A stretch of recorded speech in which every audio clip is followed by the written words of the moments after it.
Una adoración genuina se refleja en que estamos guardando los mandamientos de Dios, vivimos una vida alineada con el Señor en obediencia, porque tenemos un compromiso con aquel que nos compró, con aquel que nos redimió. Ese es el sacrificio que Dios espera de nosotros. Amar es compromiso, pero también la Biblia enseña que el amor a Dios nace en nuestro corazón cuando somos conscientes del sacrificio más importante que encontramos en la palabra, que es el sacrificio que hizo Jesús por nosotros. En Lucas 7 hay otra historia que probablemente muchos conozcan, en la cual, muy semejante a lo que leímos al principio, dos personas presentaron una adoración a Dios. Uno de ellos un fariseo y otro de ellos una mujer que la Biblia describe como pecadora. Y el fariseo era alguien muy correcto, muy intelectual, muy respetado por la ciudad, por la cultura de su época.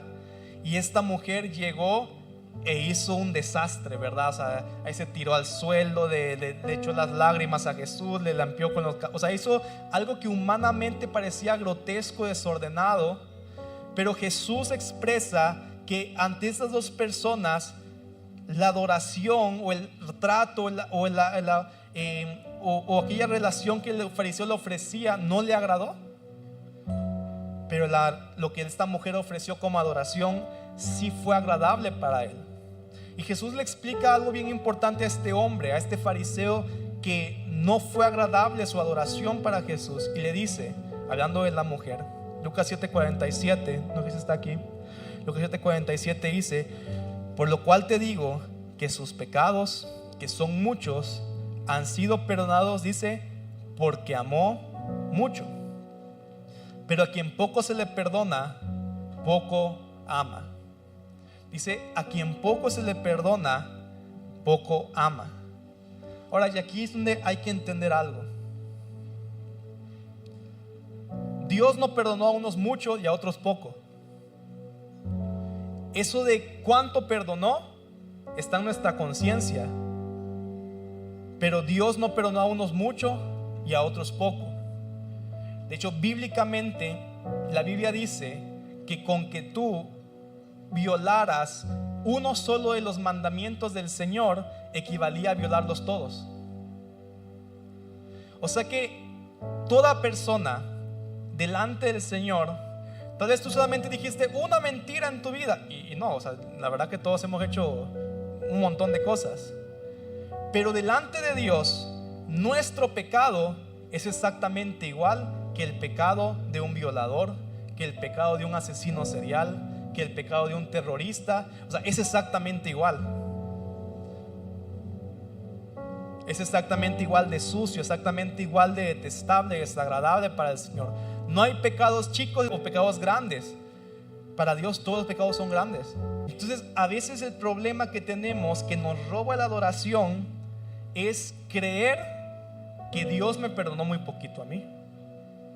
Dios, no, pero es que yo siempre he sido una buena persona, yo siempre he tratado bien a la gente, he ayudado a muchos, y entonces creemos que Dios nos perdonó poquitos. Pero decimos, no, pero a ese hermano vieras, ahí sí está duro, porque ese sí ha hecho tantas maldades, y comparamos pecados.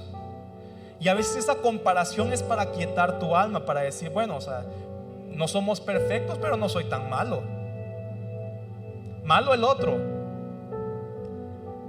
Pero para Dios estamos exactamente, sin el perdón de Cristo, todos en la misma posición.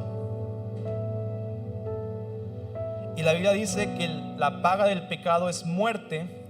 Por eso Jesús tuvo que venir y morir por nosotros en nuestro lugar, como un sacrificio expiatorio que recibiera aquello que yo merecía. Pero Jesús explicó algo, dice: al que se le perdona poco, poco ama. Pero nuevamente, no es que Dios perdona a unos poquitos. El punto es qué tan consciente soy de cuánto Dios me perdonó. Porque si yo creo que Dios me perdonó poquito, lo voy a adorar poco. Pero cuando yo soy consciente de que Dios me perdonó mucho, voy a adorar mucho.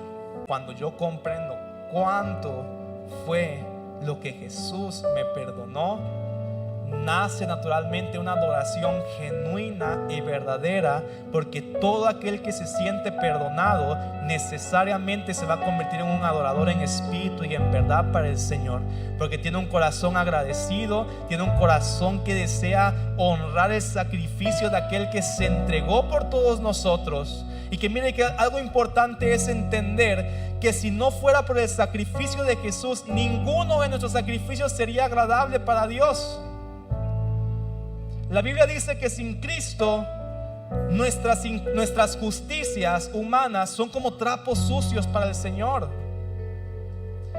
Tú podrías decir: Padre, yo hice un montón de cosas buenas, me sacrifiqué, pero si no tienes a Cristo, nada de eso es agradable. La adoración agradable para el Señor son nuestros sacrificios humanos, pero que van envueltos del sacrificio de Jesús. Y cuando el Señor recibe eso como un regalo en su presencia, Él respira y huele la fragancia de Cristo, aquel sacrificio de Cristo. Dice: esto es lo que a mí me agrada, esto es lo que yo deseo. Entonces todo lo que entregamos a Dios envuelto en el sacrificio de Jesús, esa es la adoración que a Él le agrada.